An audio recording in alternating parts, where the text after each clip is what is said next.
ही नहीं मिल रहा है। मेरा है।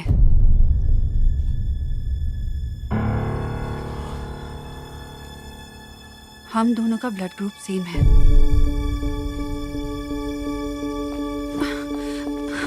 तुम्हारा दिमाग तो सही है, अपने सपने बर्बाद करना चाहती हो।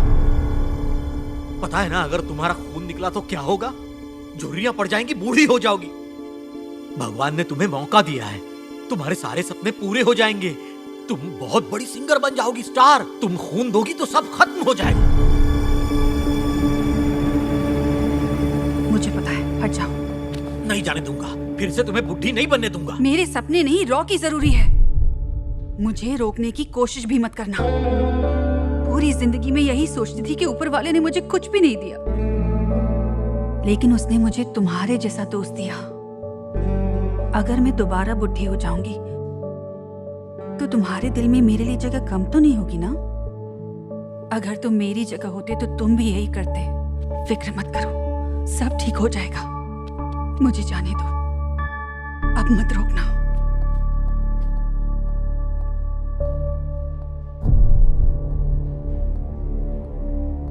चलिए। आज से 45 साल पहले सावित्री नाम की एक लड़की थी। तकरीबन 19-20 साल की रही होगी। एक अल्हड़ सी लड़की। खुद कुछ समझ पाए उससे पहले शादी हो गई और विधवा भी हो गई। गोद में छोटा सा बच्चा और सहारा देने वाला कोई भी नहीं।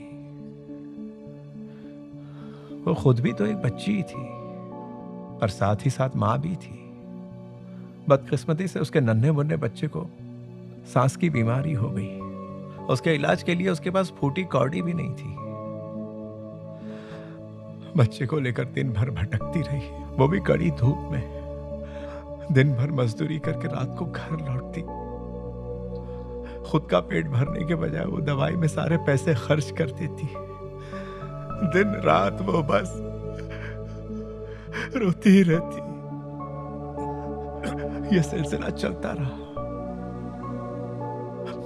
और एक दिन बच्चे ने सांस लेना बंद कर दिया।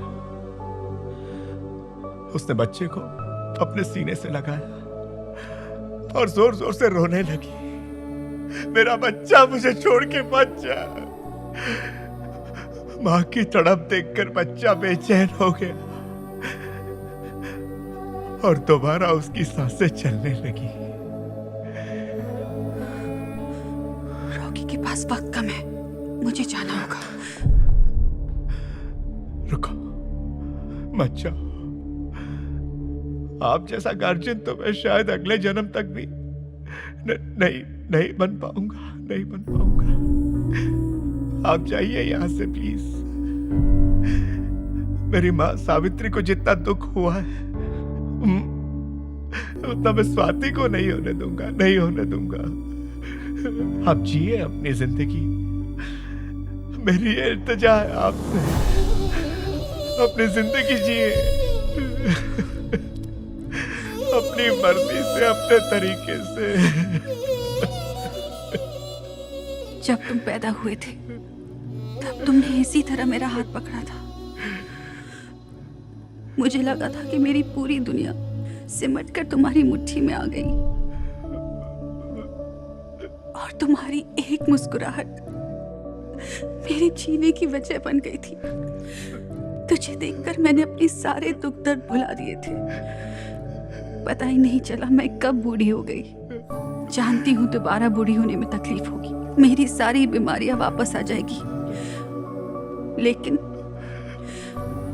वो तकलीफ उस खुशी से बहुत ही छोटी होगी जो दोबारा मुझे तुम्हारी माँ बनने से मिलेगी। आखिर उस जिंदगी का क्या फायदा जिसमें मेरा बेटा ही मेरे साथ ना हो। पोते को इस हाल में छोड़कर मैं भला कैसे जा सकती हूँ? माँ हूँ मैं, मेरा लाल, मेरा बच्चा।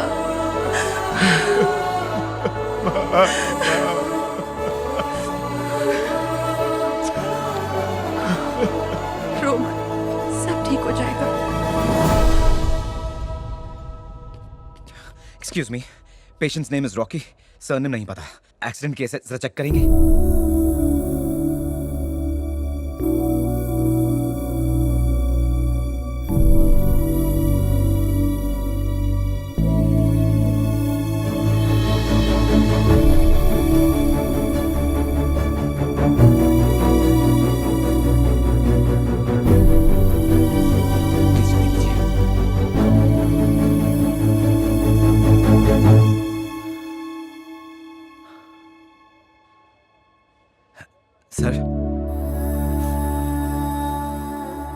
वो जा चुकी है।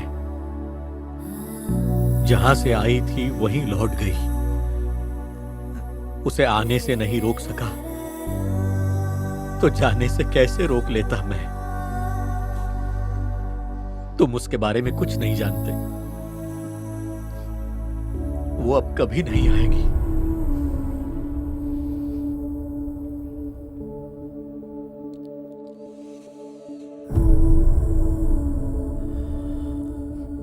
विक्रम, मुझे माफ कर दो। मैं बिना बताए जा रही हूँ। ये मत पूछना क्यों। मेरी कुछ मजबूरियां हैं। मैं जहाँ जा रही हूँ वहां से वापस नहीं आ सकती। मुझे याद मत करना। ये मेरी तुमसे आखिरी गुजारिश है। मुझे भूलकर एक नई दुनिया बसाना। किसी के चले जाने से ये दुनिया खत्म नहीं होती। गुलशन में जब एक फूल मुरझा जाए तो दूसरा जरूर खिलता है। हमारे इस अधूरे रिश्ते को कोई नाम मत देना। बस ये समझ लेना कि वो एक हसीन एहसास था। जब कभी मेरी याद आए तो बस मुस्कुरा देना। मुझे तुम्हारी मुस्कुराहट बहुत पसंद है। विद लव, तुम्हारी स्वाति।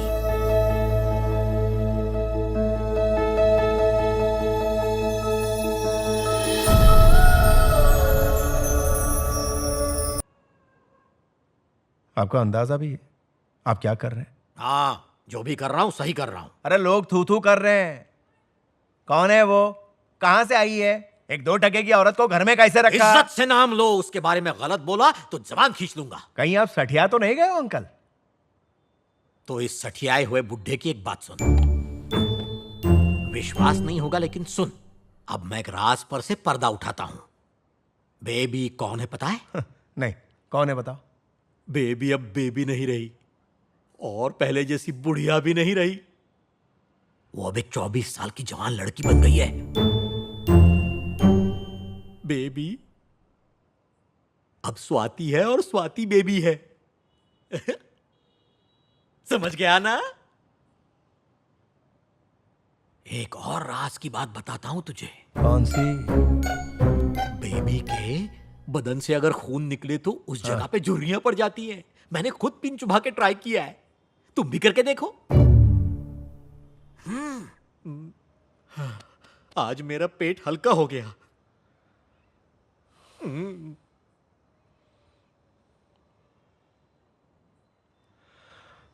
समझ गया बाबा। एक फोन नंबर देता हूं, जाके उसको मिलो। दिल में जितनी बातें हैं सब उसके सामने जाके उगल डालो। कौन है वो? साइकाट्रिस्ट है। बहुत बड़ा डॉक्टर है वो। अपॉइंटमेंट फिक्स कर देता हूं।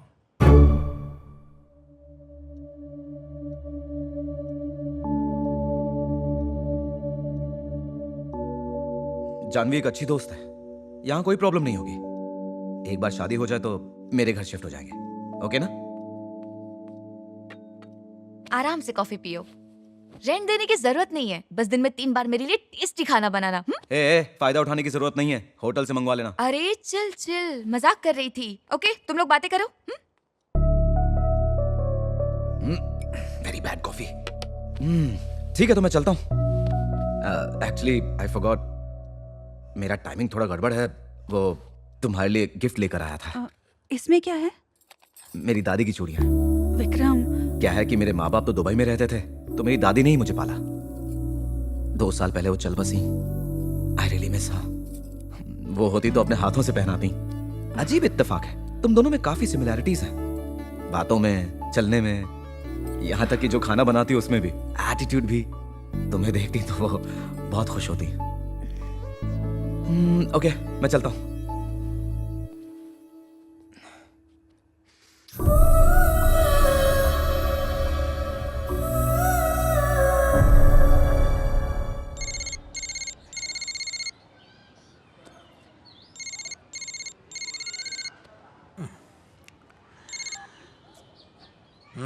बोल क्या हुआ?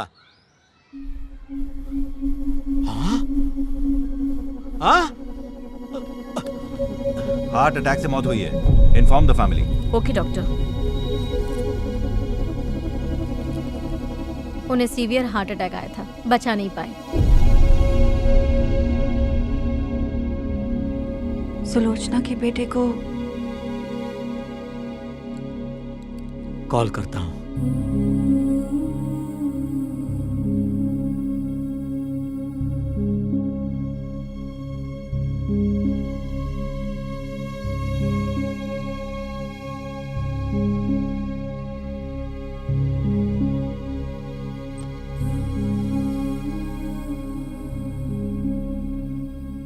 पूरी जिंदगी ये हमसे झूठ बोलती रही। मेरे बेटे ने एसी भिजवाया, मेरे बेटे ने महंगे जूते भिजवाए, सब झूठ था। पिछले 10 सालों में इसके बेटे ने इसे एक फोन तक नहीं किया।